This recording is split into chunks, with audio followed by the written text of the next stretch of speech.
नमस्कार, good morning. मी Manali. News 18 लोकमतमध्ये आपल्या सगळ्यांचं स्वागत. सकाळचे 11 वाजलेत आणि आत्ताच्या या सगळ्या महत्त्वाच्या बातम्या सविस्तर या बुलेटिनमध्ये पाहणार आहोत. बुलेटिनची सुरुवात एका ब्रेकिंग बातमीनं करतोय. भाजप नेते चंद्रकांत पाटील यांनी काँग्रेस प्रदेशाध्यक्ष नाना पटोले यांना आव्हान दिलंय. टिळकांच्या घरात उमेदवारी देतो, तुम्ही निवडणूक बिनविरोध करता का? याचबरोबर आम्ही चिंचवडमध्ये जगताप यांच्या घरातलाच उमेदवार दिला, मात्र तरीही चिंचवडमध्ये बिनविरोध का केली नाही, असा सवालही त्यांनी उपस्थित केलाय.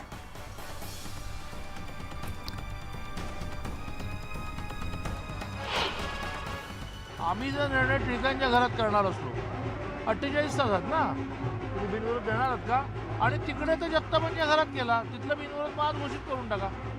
हे सगळं म्हणजे काय होतं याच्यावर काहीतरी म्हणणं आहे. एवढं आम्ही दूधखोळे नाही, आम्ही गाफील नाही.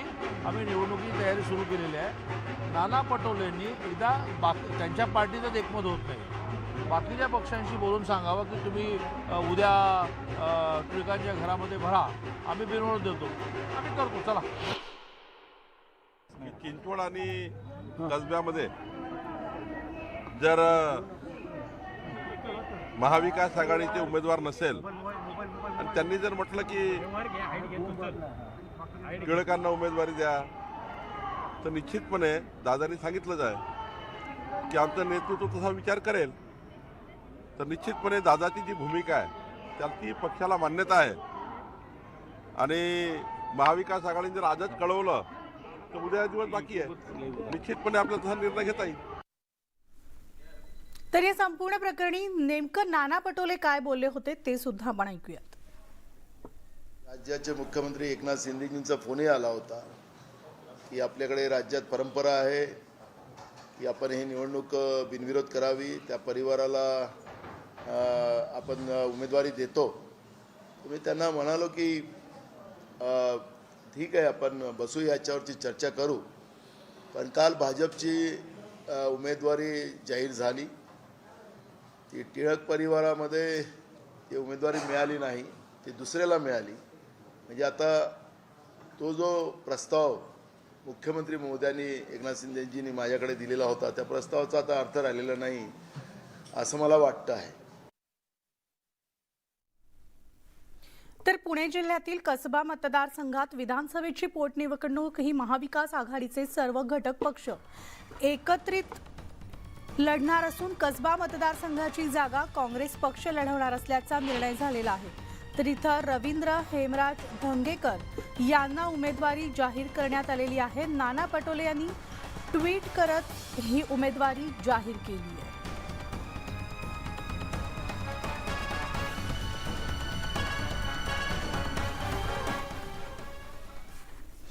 पुण्यामधील कसबा आणि पिंपरी विधानसभा पोटनिवडणुकीच्या पार्श्वभूमीवर सध्या राजकीय वातावरण तापलंय.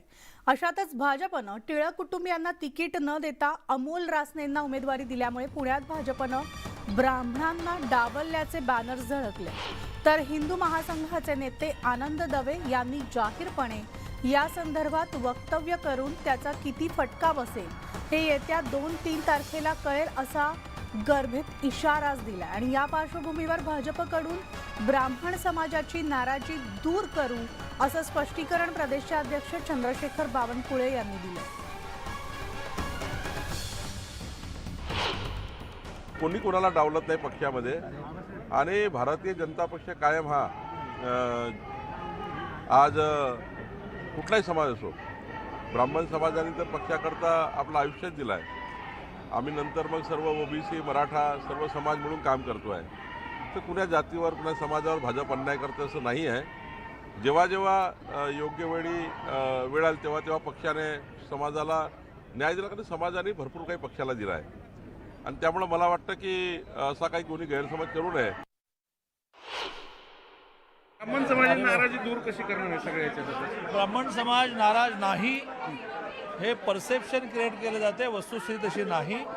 या शहरामध्ये भारतीय जनता पार्टीला ज्यावेळेला पहिला महापौर मिळाला त्यावेळेला तो आम्ही मुक्ताताईंनाच दिला की ज्याच्यामध्ये कुठेही ब्राह्मण महिला असा विचार न करता एक कर्तृत्ववान कार्यकर्ता म्हणून विचार केला. आणि याची जाणीव सर्वसामान्य समाजामध्ये आहे. त्यामुळे हे परसेप्शन म्हणजे समज निर्माण केला जातो. आणि यानंतर बातमी काँग्रेसमधनं. काँग्रेसचे प्रदेशाध्यक्ष नाना पटोले आणि माजी मंत्री बाळासाहेब थोरात यांच्यातील वाद आता विकोपाला गेल्याचा धक्कादायक माहिती समोर आली आहे. बाळासाहेब थोरात यांनी पक्षश्रेष्ठींना पत्र लिहून प्रदेशाध्यक्षांसोबत आपल्याला आता काम करणं शक्य नसल्याचं स्पष्ट केल्याची माहिती समोर आली आहे. विधान परिषद निवडणुकीदरम्यान झालेल्या पक्षीय राजकारणामुळे व्यथित असल्याची प्रतिक्रिया बाळासाहेब थोरातांनी प्रसारमाध्यमांशी बोलताना दिली असून त्यामुळे आता काँग्रेस पक्षश्रेष्ठी नाना पटोलेंना प्रदेशाध्यक्ष पदावरून हटवणार का याकडे काँग्रेसजनांचं लक्ष लागून राहिलं.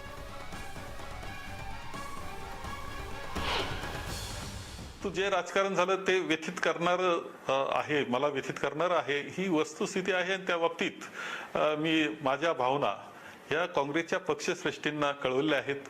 हे पक्षीय राजकारण आहे, हे कधी बाहेर फार बोललं पाहिजे असं नाही, या मताचा मी कायम आहे. आणि म्हणून त्या बाबतीत काय जे आहे ते मी पक्षश्रेष्ठींना कळवलेलं आहे. पक्ष पातळीवर आणि माझ्या पातळीवर त्यामध्ये आम्ही योग्य निर्णय जे काही करायचं ते योग्य पद्धतीनं करू. तर सत्यजित तांबेंवर अन्याय झाला, अंतर्गत राजकारणात तांबेंचा बळी द्यायला नको होतं असं मत भाजप प्रदेशाध्यक्ष बावनकुळे यांनी व्यक्त केलंय. खरं तर सत्यजित तांबेवर अन्याय झाला काँग्रेसकडनं आणि काँग्रेसकडनं अन्याय झाल्यामुळे त्यांनी ते बोलून दाखवलं आहे. खरं तर त्यांनी अंतर्गत राजकारणामध्ये सत्यजित तांबेचा बळी घ्यायला नको होता. पण मग शेवटी आम्ही स्थानिक लेवलला समर्थन दिलं आणि सत्यजितनी भूमिका जाहीर केली, ते अपक्ष राहणार आहे. आणि त्यामुळे मला वाटतं की सत्यजित तांबे आणि त्यांचा जो वाद आहे तो आपसातला वाद आहे. तर तांबेंसोबत झालेला प्रकार चुकीचा असल्याचं मत खासदार संजय राऊतांनी देखील व्यक्त केलंय. माणसाच्या नेत्याच्या आजारपणाचा गैरफायदा घेऊन कुठल्याही पक्षामध्ये त्याच्याविरुद्ध कारवाई करणं हे अमानुष आहे. माननीय उद्धव ठाकरे साहेब आजारी असताना किंवा खूपच जास्त आजारी असताना जे कारस्थान जे बंडाच्या नावाखाली झालं ते जितकं किळसवाण आहे तितकं इतर कुठल्या पक्षामध्ये असं कुठे होत असेल तर ते मला असं वाटतं की माणुसकीला धरून नाही. कठीण काळात कुटुंबाच्या पाठीशी उभं राहिल्याबद्दल सत्यजित तांबे यांनी बाळासाहेब थोरातांचे आभार मानले. मिळालेल्या संधीचा उपयोग करत आगामी काळात भरीव काम करू असं आश्वासन त्यांनी मतदारांना दिले.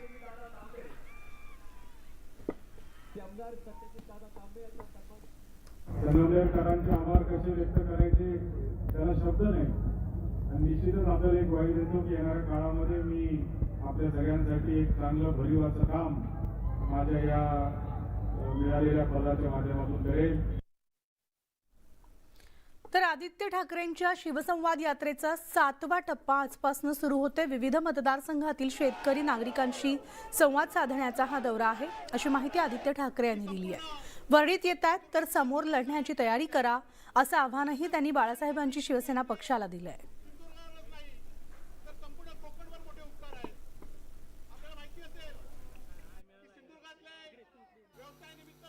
आगामी 2024च्या निवडणुका जवळ आलेल्या आहेत. एकंदरीतच जाहिरात नाही निघाली तर हे जर कार्यक्रम जे आहेत ते ठप्प होतील अशी भीती व्यक्त केली जात आहे.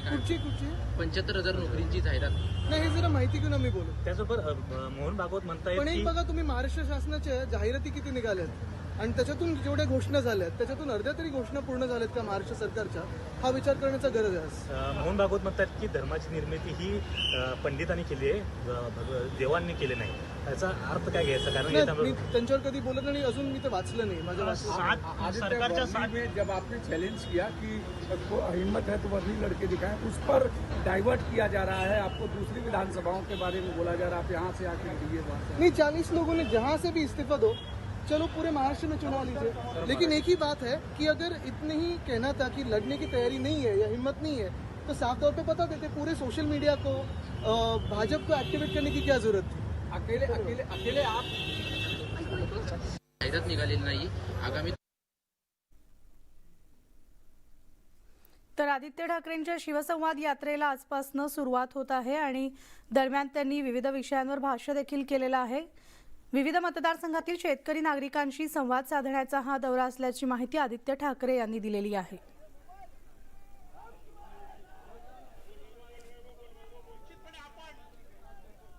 आणि यानंतर थेट जाणार आहोत काँग्रेसचे प्रदेशाध्यक्ष नाना पटोले बोलत आहेत प्रसार माध्यमांशी.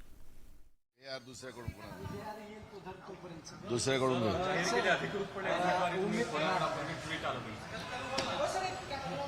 आपलं आम्ही सांगितलं की आज आता आम्ही उमेदवाराचा फॉर्म भरतोय आणि रवींद्र दंगेकर यांना काँग्रेस पक्षाच्या वतीनं महाविकास आघाडीचा उमेदवार म्हणून आम्ही आता त्यांचा फॉर्म भरतोय. थोरातांनी आरोप केले, त्यांनी राहुल गांधींना पत्रही लिहिलंय की तुमच्यासारख्या प्रदेशाध्यक्ष जर असतील तर आम्ही काम करायला इच्छुक नाहीये. तुमचं काही बोलणं झालंय फोनवरून राहुल गांधींबरोबर? थोरात साहेबांनी काय पत्र दिलं त्याची मला माहिती नाही आहे. नेमकं हे सध्या मीडिया बाजार जो आहे काँग्रेसच्या बद्दलचा तो थोडा जास्तच आहे. आम्ही सातत्याने सांगतो की काँग्रेस पक्षाची भूमिका महागाईच्या विरोधात लढणं आहे. आज आमचं आंदोलन आहे की अदानींनी ज्या पद्धतीनं बँका LIC या सगळ्यांना लुटलं, सामान्य लोकांचा पैसा त्याच्यामध्ये आहे, लोकांमध्ये भीती आहे की आमच्या पैशाचं होणार काय, आणि काँग्रेस ती लढाई लढत आहे. त्याच्यामुळे थोरात साहेबांनी काय पत्र लिहिलं त्याच्याबद्दलची मला माहिती नाही आहे. काँग्रेस लढाई जी जनतेची लढते आहे त्याच्याकडे आमचं लक्ष आहे. पण ही नाराजी आहे का थोरातांची? आणि मला वाटतं की नाही, माझं काहीच बोलणं झालं नाही. तुम्ही मला वाटतं की तुम्ही त्यांच्याशी बोललात तर त्याचा जास्त खुलासा होईल. थोरातांनी स्पष्टपणे तुमच्याबद्दल नाराजी अरे मला ऐका तर, मला तुम्ही जे बातम्या मी पाहतोय तुमच्या, मी तुम्हाला माझा एकच सवाल आहे की ते तुम्हाला पत्र त्यांनी दाखवलं असेल तर पत्राची कॉपी दिली तर त्याच्यात नेमकं काय मजकूर असेल तर ते मला कळलं तर मी त्याच्यावर बोलू शकतो. पण नेमकं मला त्यांनी काय पत्र लिहिलं असेल काय नाही, तर मग मला तर तुम्ही जे मूळ प्रश्न जनतेचे जे आहेत त्या प्रश्नाकडे काँग्रेसचं लक्ष आहे. त्याच्यामुळे थोरात साहेबांनी तुमच्याजवळ पत्र असेल तर त्याच्यावरची प्रतिक्रिया देता येईल. थोरात साहेबांना विचारा तुम्ही. थोरात साहेबांनी असं कुठलंही पत्र लिहिलं नसेल असं मला वाटतं. बाळासाहेब थोरात असं म्हणाले काल बोलताना की आम्हाला आम्ही भाजपच्या दारात पोहोचलोय असं एक चित्र निर्माण करण्यात आलं. थोरात साहेबांबद्दलचं कुठलीही प्रतिक्रिया आम्ही दिलेली नाही. त्याच्यामुळे थोरात साहेब काय बोलतात त्याच्याबद्दलचं मला काही माहिती नाही. थोरात साहेबांचा तो प्रश्न आहे, ते आमचे नेते आहेत. बोलणार आहात बाळासाहेब थोरातांची या सगळ्या? बिलकुल. आता मी स्वतः आपल्याला माहितीसाठी सांगतो की आत्ताच आमची 10 तारखेला मागच्या आमची कार्यकारिणीची बैठक झाली. ते 3 महिन्यांना बोलवायची असतं, पण या सगळ्या प्रकरणावर एकदा पक्षाच्या पातळीवर सगळी चर्चा व्हावी म्हणून मी प्रदेश अध्यक्ष म्हणून स्वतः आम्ही 10 तारखेची मिटिंग ठेवली होती.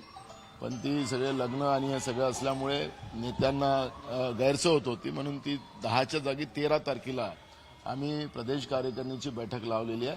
त्याच्यामध्ये या सगळ्या गोष्टीचं जे काही असेल ते आमोरसमोर करून घरातला प्रश्न घरात सोडवण्याचा प्रयत्न राहील. आणि म्हणून मी प्रदेश अध्यक्ष म्हणून या सगळ्या याच्यावर एकदा चर्चा करावी त्यासाठी आम्ही मिटिंग पण मी तुम्हाला परवा पण सांगितलं की हायकमांड याच्यातला निर्णय करेल. कारवाई त्या पातळीवरून झालेली आहे. चंद्रकांत पाटील आता असं म्हटलेत की जर घरात उमेदवारी दिली तर बिनविरोध करण्याची तयारी तुमची आहे का?